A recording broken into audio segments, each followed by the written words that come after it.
अरे हरदी हो तू सरब गुणयागर, उपजेला लंबा लंबा पात। अरे हरदी हो तू सरब गुणयागर,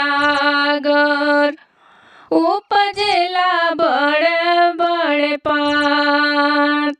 अरे है हरदिया अपना पापा लाई है, अरे आमा लगन जगाए।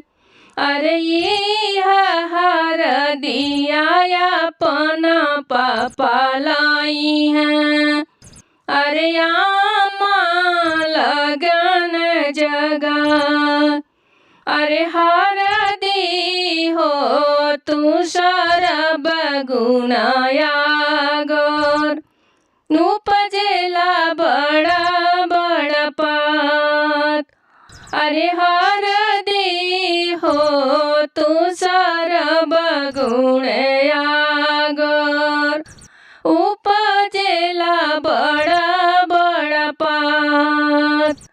अरे आपन चाचा लई है हरदी, अरे आपन चाची लगन जगाए।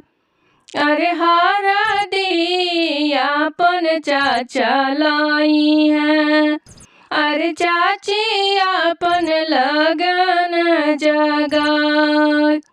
अरे हरदी हो तू सरब गुणयागर, उपजेला बड़े बड़े पात।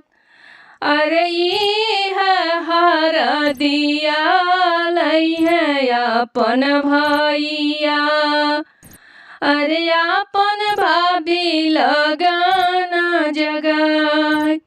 अरे है हरदिया अपन भैया लाई है, अरे अपन भाभी लगन जगाए। अरे हरदी हो तू सरब गुणयागर,